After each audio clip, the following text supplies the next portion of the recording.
So on one side, iterative algorithm looks at factorial by looking at the computation 1 into 2, 1 into 2 into 3 and so on. So now we see that one can compute n factorial through this approach. One can also look at it from this perspective, and this gives you a recursive algorithm, a function calling itself with appropriate signature. So let me initially declare say fact is equal to 1, and now if n is equal to 1, then you say return 1, else you say return n star factorial of n minus 1, assuming the name of the function is factorial this. And you see that first time when it enters the loop, suppose n is 4, and it enters this, and you see that it is 4 star factorial of 3, and it goes inside, and it calls the function again, and then it becomes 4 into factorial of 3, then it becomes 4 into 3 factorial of 2, and 4 into 3 into 2 into factorial of 1. When n is 1, it returns so it returns 1. So which means if you look at this call, initially it will have n star this recursive call with appropriate signature. So usually when we make a recursive call, the value of n decreases. It could be n minus 1 or n by 2 or n minus k for some integer k. It depends on the problem under consideration. And we keep making this recursive call for a while, and when the recursion bottoms out, meaning when the recursion terminates, there is a condition, there is a terminating condition that tells you that if n equals 1, then return 1. In some sense, this is my the base case or base case of when you argue that it is indeed, the algorithm is indeed doing the job. You can imagine like this will be my base case of the induction, and you can say for k iterations the algorithm is doing the intended task. At k plus 1th iteration, what happens? So one can apply mathematical induction to prove that the recursive algorithm designed for this problem is indeed right. So when the recursion bottoms out, it reaches the base case, and at other iterations it looks at this computation. And you see that every time it makes a call and it looks at smaller value, something like to compute n, I am looking at n minus 1. That's like the induction step is making use of the hypothesis, which is true for smaller values of n. And base case is explicitly proved over here. So the proof technique, mathematical induction, and the design of recursive algorithms, they go hand in hand. Fine. So now with this we see that the problem computing factorial can be two different algorithms, and one is looking at from top down perspective, the other one is looking at from bottom up perspective. Now it is natural to ask, now you have two different algorithms for this, which one is better? And so you have a problem P, you can compute using iterative algorithm, and you can compute using recursive algorithm. So natural question is,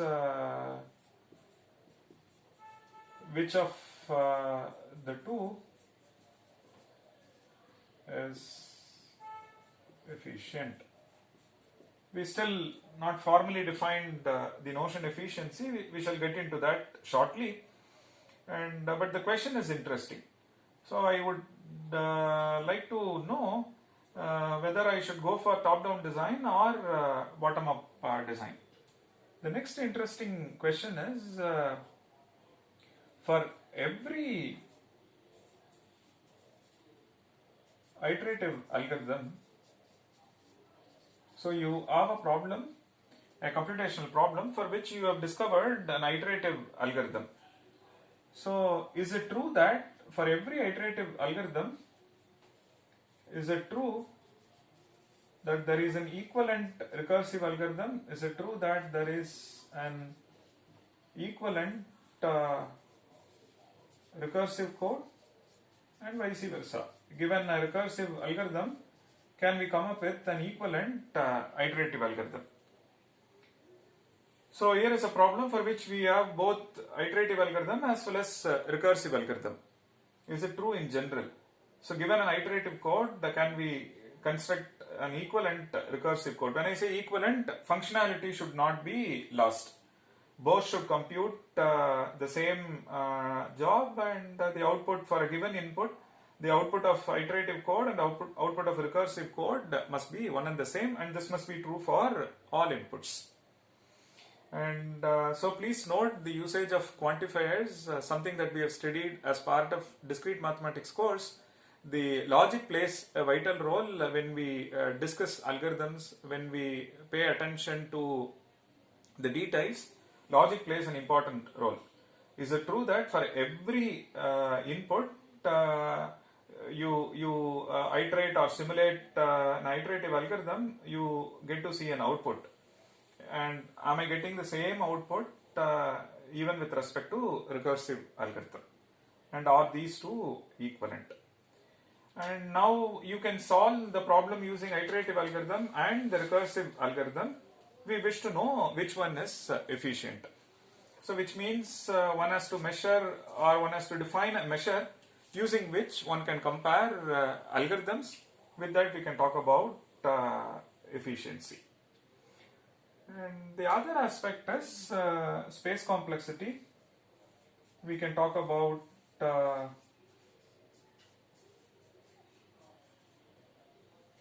so when we perform this, how many memory locations we occupy. Similarly, when we perform this, we make use of something called stack, and how many locations of stack is necessary to return n factorial.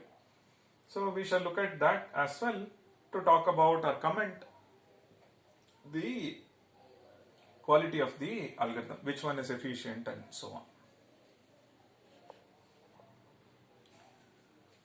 The next interesting case study is computing nth Fibonacci number.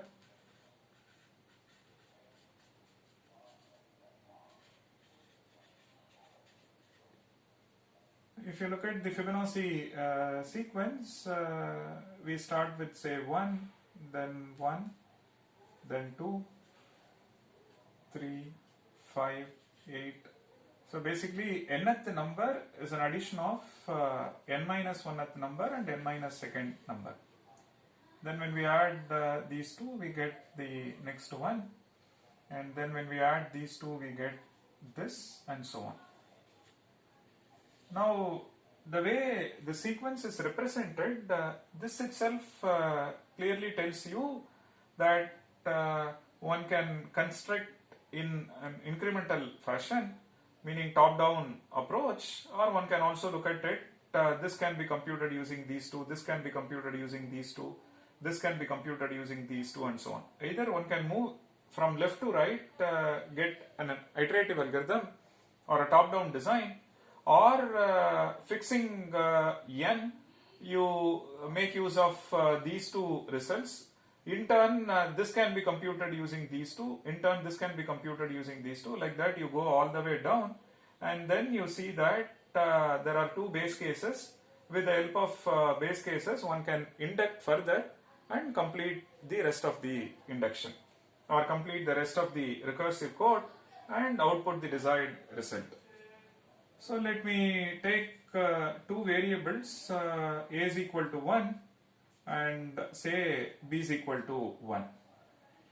then what we do is, say for I is equal to, say 2 to n, we say a variable c is equal to a plus b.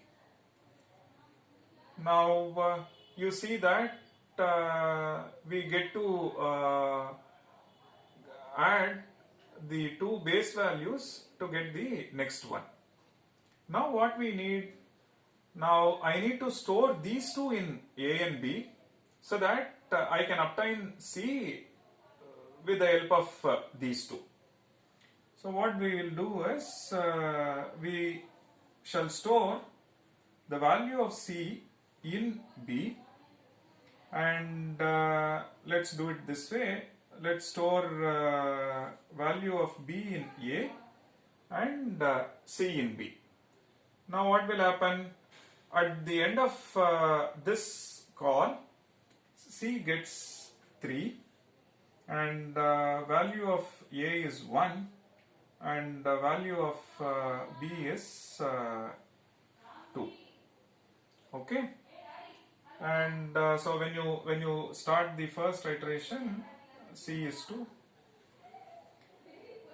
Now we go back and we see that now what is the value of C? C is 1 plus 2, which is 3, and A gets the value of B, which is 2, and B gets the value of C, which is this. Then we go back and we get to see that C gets 5 and A gets the value of B and B gets the value of C, which is this. So in the next iteration we get 8 and so on. So this shows that with these two as the base case, I can perform the addition of these two in iterative fashion and get this. Then careful, the variable assignment ensures that the value of A and B are updated so that we get the right C in the next iteration. Again, the value of A and B are updated so that we get the right C in the next iteration, and we keep doing this. Okay. Now we see that it's an iterative code. We compute this with the help of these two, we compute this with the help of these two, and so on. Now we wish to know, can we solve this via a recursive code as well? Okay.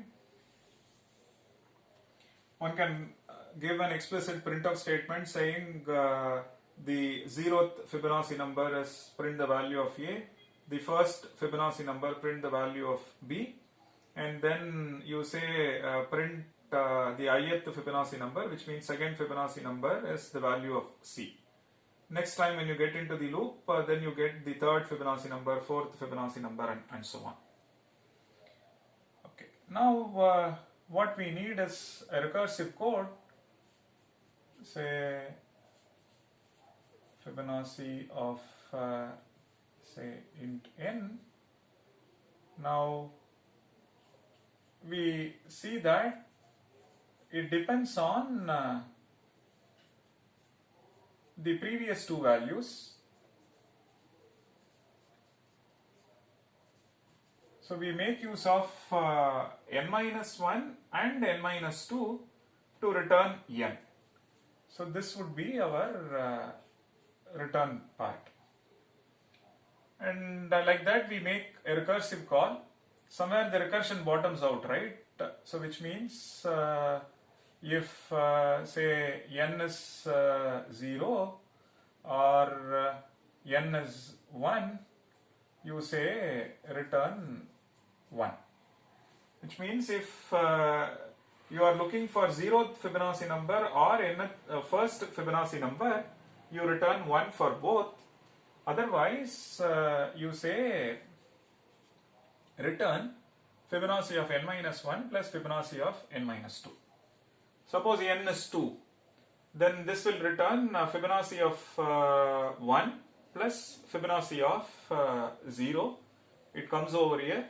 Fibonacci of 0 is 1 and Fibonacci of 1 is 1. Then you get 1 plus 1, answer is 2. and then we keep doing this. And you are asking for Fibonacci of 4. 4 depends on this. Let's do that. Suppose you ask for Fibonacci of 4. The way it works is like this. The algorithm enters the call and else part is true. Just for clarity purpose, I am shortening this. I am using fib. So fib of 4 is fib of 3 plus fib of 2. So there is one recursive call with respect to n minus 1. There is one more recursive call with respect to n minus 2. And when these two bottoms out, meaning further it will make a recursive call. When this recursion bottoms out and returns a value, and again when this recursion bottoms out and returns a value, then those two values will be added with the help of this. Although I say function plus function, we are not adding the function, we are only adding the return value of this function plus the return value of this function. So now this will again make a recursive call. Fib of 3 is fib of 2 and fib of 1. Fib of 2 is again fib of 1 and fib of 0. There is no more further recursive call, as you see that this cannot be for when n is 1, you see that it returns 1. So now no more recursive call on this because it reaches the base case. And fib of 2 is fib of 1 plus fib of 0. Now there are a couple of things to note. Now this will return 1. This will also return 1. Now fib of 2 will add these two, so you get 2 over here. Fib of 1 will return 1. So 2 plus 1 you get 3 over here. So this will return 1.